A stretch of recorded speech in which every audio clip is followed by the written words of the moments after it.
I believe central bank digital currencies pose a greater threat to precious metal stackers than the average person.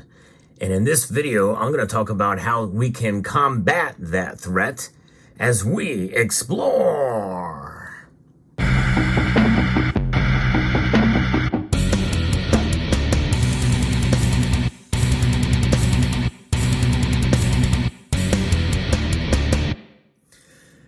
Central bank digital currencies, otherwise known as CBDCs, have already been implemented in some nations around the world, but likely it's a long way off here in the United States and in other Western countries. But that does not mean that it's not being thought about, studied, and also implementing the rail system in order to make it work. In the United States, that's called FedNow. You don't hear much talk about FedNow, and I think that is purposeful because it is going to be able to essentially provide all of the infrastructure digitally in place to be able to make a central bank digital currency something that is almost seamless in transition. We know it's a surveillance tool, but it's also a tool that is going to be used for sanctions. Much like the dollar is being weaponized against foreign actors around the world that don't meet the United States interest, well, it is going to be used as a weapon against us if we don't meet the United States government's interest. And that is a threat because gold and silver stackers essentially have these metals in our hands to protect against that type of thing, and also to protect against the ever-increasing loss of value of this that will be manipulated to such a degree in digitally that it'll become very easy for them to stimulate or to digitize more money on a whim. And we'll talk a little bit more about that threat generally, as well as specifically to stackers. I'm going to be referencing a piece here from Patrick Heller that talks about the threat to numismatists, but also to not only collectors of coins, but also precious metal stackers. You can pretty much lump them all together. And there's some parts of this that I disagree with, like, for instance, the fact that there's less and less coins circulating or used, cash and coin transactions, he says, have nearly disappeared in the United States, but I disagree with that. There was a study recently done within the last couple of years that actually says that Generation Z and other younger generations have actually started using coins and cash more than prior generations. I think that is pretty substantial, and that provides some hope and way to combat, I think, the onslaught of central bank digital currencies. The U.S. government and Federal Reserve Bank are studying the possible introduction of a central bank digital currency. The premise for doing so would be to reduce transaction costs of producing coins and currency, handling them in commerce, and counting them. In theory, it would be much more efficient to just make entries on a computer system. But of course, in many ways, they already are. They're digitizing dollars as we speak. The use of coins and currency in everyday life was partially displaced with the expanded use of writing checks, especially after the U.S. government stopped imposing a tax in the early 1900s on each check written. And that began in 1862 with 2 cents for each check written for amounts of $20.01 or larger. The tax was expanded to all checks in 1864, but later charge cards, credit cards, and debit cards further displaced the use of coins and currency. Now many payments are made by electronic transfers called ACH, which is automated clearing house payments. The Fed's payment system is spreading across the U.S., thus the use of coins and currency in everyday commerce has largely disappeared in the U.S. And again, I disagree with that because I'm seeing more of the younger folks using it. In fact, I would love to know if you are, 25 years or younger. Let me know if you're using coins or currency at all and how much compared to other currencies out there. And if you're between 25 and 35, I'd be very curious to know. I think the millennial age and below, I'm very curious to see how often you're using cash and coins for some of your transactions. I know I use it a lot. I'm a heavy cash user, and I really believe in it, and coins too. But nonetheless, the Fed's payment system is spreading across the U.S., and none of these developments has significantly disrupted interest in coin collecting or stacking. In fact, we use ACH credit cards to purchase precious metals from bullion dealers across the United States. I do it. Most of you do it as well. It's very convenient to do that, and some rewards can be given for using credit cards in some cases.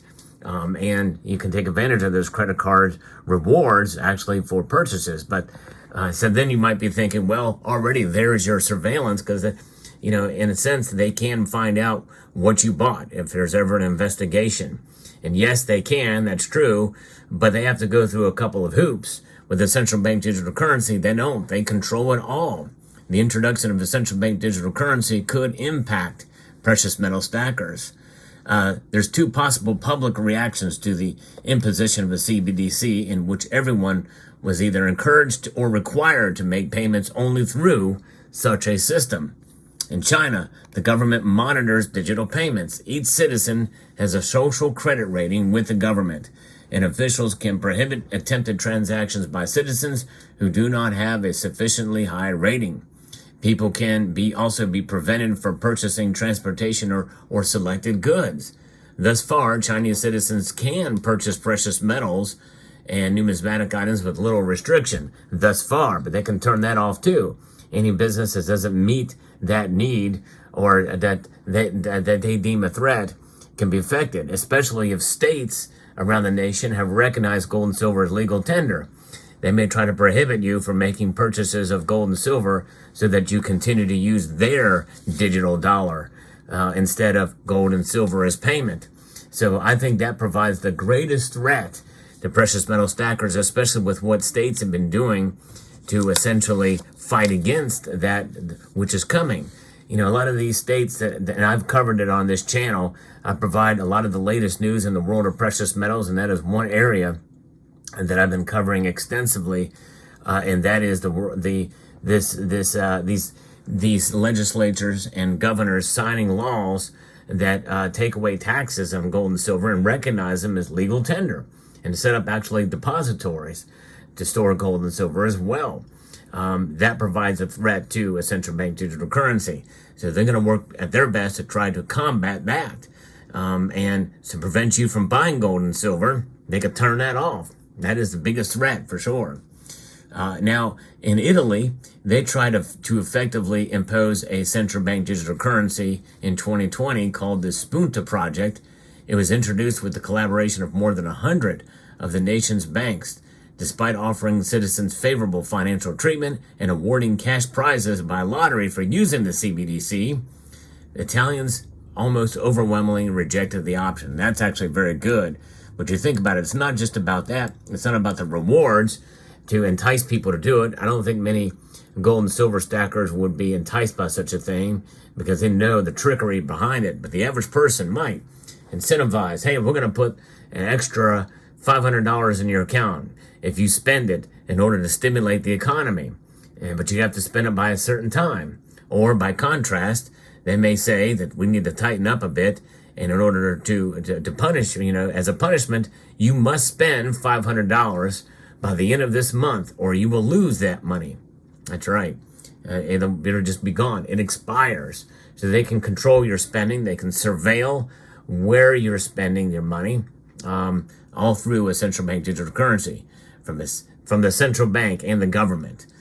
In America, people who prefer greater financial privacy than they would have if they wrote checks or used a card to make payment appreciate the use of coins and currency. A higher percentage of stackers pursue and numismatists pursue the hobby partially for privacy reasons, and I would suspect apply to the general public. And don't you know that the central planners know that? They don't want you using cash, and that's why I don't think they have that much of a problem with inflation. It provides a crisis from which they can reform and overhaul our monetary system. And a central bank digital currency is where they're going. Things like this provide a threat, when you're actually transacting utilizing a currency that's literally made of gold. And these notes, arm notes, or gold and silver coins, such as you see here, that could be used for transactions. Depending on how a CBDC might be imposed in the United States, it could have the impact of discouraging the interest in numismatics and stacking by people who highly value their financial privacy. In other words, they don't want to rock the boat, and so many people may be inclined not to do it. So, especially if they feel it's too late to get out of it. But how can you combat it? Well, I think by accumulating enough now, so that you have it in case it does come to fruition, so that you can have it to be able to make transactions in an underground economy where you trade solely utilizing precious metals. I think that will occur if a central bank digital currency is enacted. I'm not necessarily saying stack now before it's too late. I think we have time, but I do think that if you do have an appreciable amount or even a modest amount of gold and silver, you should keep a fairly good portion of it just in case that does happen down the road. If you can afford to buy more, wait for those dips and make a purchase and have it on hand just in case that were to apply. Because a central bank digital currency is likely coming. It will be slowed down by administrations, I think, federally, or under the federal guise of the Congress and the presidency.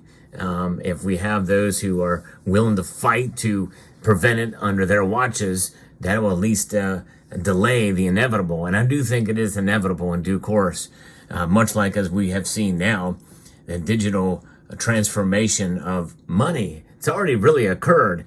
It's just that there are stopgaps. There are still measures to protect you from the government from getting a hold of your money, at least for now. But garnishment is obviously something that can happen and does happen. But we also know that there is due process with regards to that. Due process is something that is being dwindled away, and it's most recently been witnessed and seen, certainly in our judicial system. But this is something that certainly is a concern throughout what could be coming down the pike in terms of our monetary usage here in the United States and around the world when you think about it.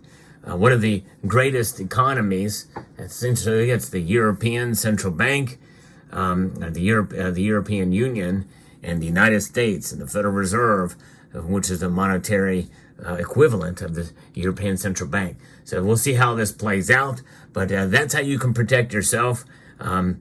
Precious metals always kind of seems to be the answer, one way or the other. Let me know what your thoughts are in the comment section down below. I would like to extend a multitude of gratitude to each and every one of you for taking the time to watch, and encourage you to please rate, share, comment, and subscribe.